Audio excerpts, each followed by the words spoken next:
Hey guys, it's Elianna, and I'm here to share with you a few tips and tricks and things that I've learned in my journey with creativity, because I thought it would be fun. Also, it's just something to post because I said I was going to try to be consistent.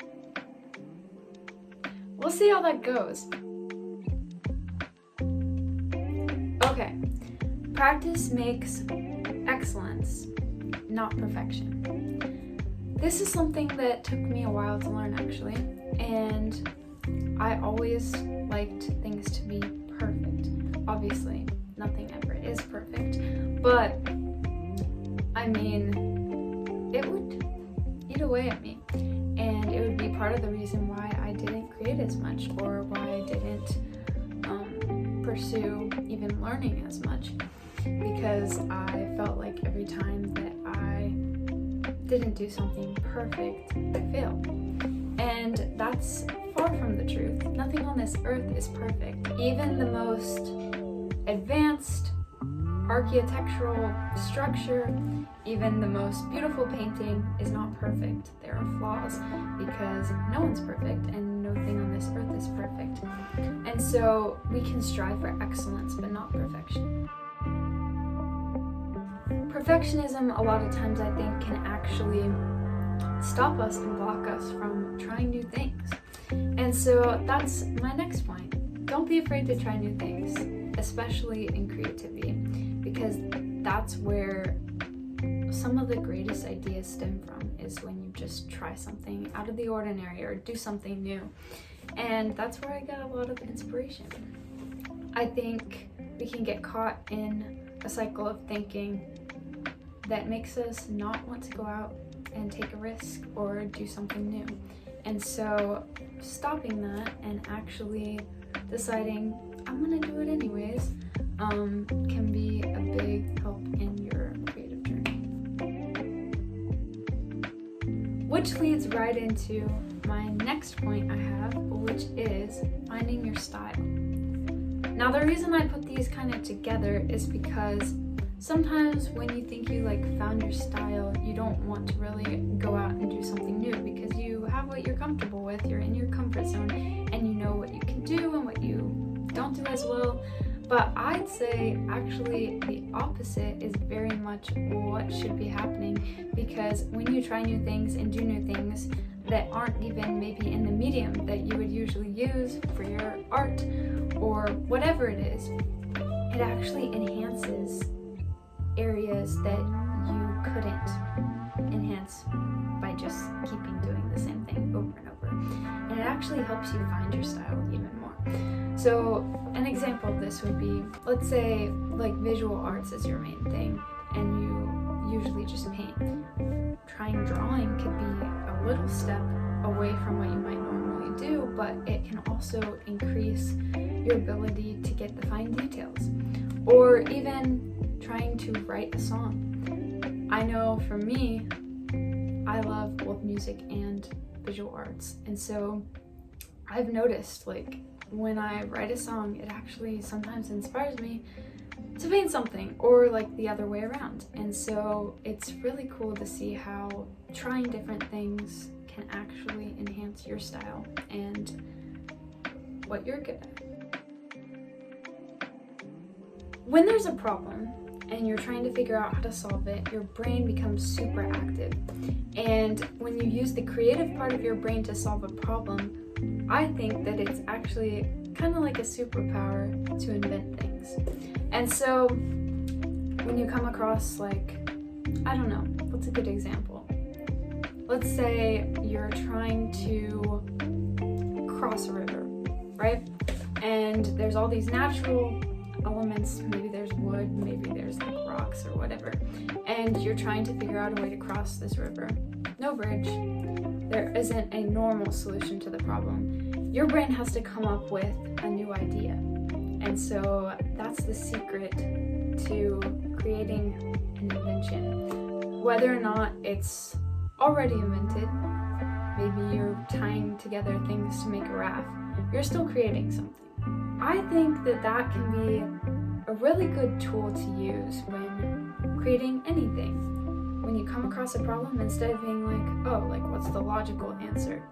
I like to come up with more interesting ideas and more interesting answers to the question, which doesn't help me a lot in math, but you know, some people just need to think differently, okay? Joy. I love that concept, and I think that one of the coolest things is loving what you do, finding joy in what you do, and loving something you've made.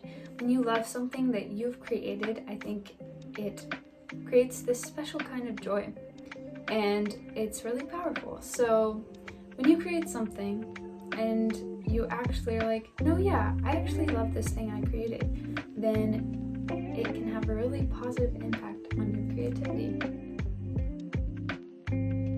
Now, there is a time and place for healthy criticism, I agree, and everyone's different, and everyone's creative journey is different, and what they're pursuing, but I think in general, being positive and staying positive can actually really help you be more creative, because when you're encouraged, there's something that happens inside of us to where we want to continue. When you are down on yourself and looking down on your art and criticizing constantly, I think that actually stifles your creativity. I mean, I know it does. And when other people are constantly doing that around you,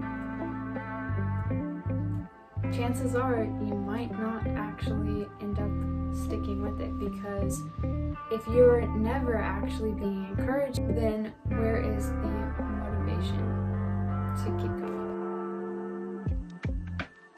One of the biggest things that I believe is that everyone is creative, and if you even just look at how we were made, how the earth was made, when God created the earth, when he created us, he breathed the breath of life into us.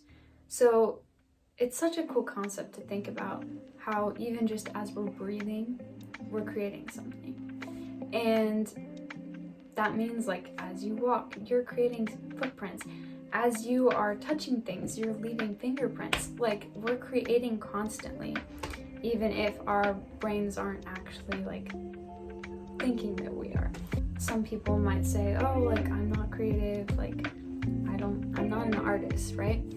But that's actually the exact opposite from the truth, because you were born with creativity inside of you. Maybe it's not on the forefront of your mind all the time, maybe it's not a major part of your job, but the fact is you're still creative and you have that inside of you. And so I think when you grasp that concept, it actually can be encouraging in whatever field you're in and whatever you feel like your calling is. You can realize, wow, I was created to create things, and therefore I'm creative, and I can solve problems creatively. I can sing, I can dance, I can make a beautiful home. Another big thing that I personally have learned in my creative journey is when I feel like I have no inspiration, when I have art block, writer's block, whatever it is, musical block, when I feel like there is nothing there and I cannot even think straight to get a good idea, my biggest thing is going to the Lord, because when you know him and when you trust in him and believe in him, he is really the source of every good and perfect thing, every beautiful creative idea. And so just going and spending time with him actually oftentimes gives me the most creative and best ideas I've ever had. And it can seem so simple, but just refocusing back on Jesus and trusting him is one of the biggest things in my creativity. Going out in nature, spending time in creation, that's a big thing that inspires me. I like looking at other artists and their work and finding little things that I like about all of them. And I love listening to music. That gets me inspired a lot.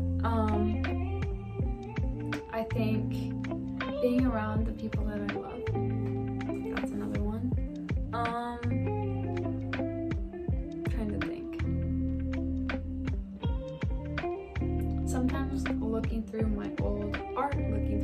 journals, looking through just old material that I have, gets me inspired. So yeah.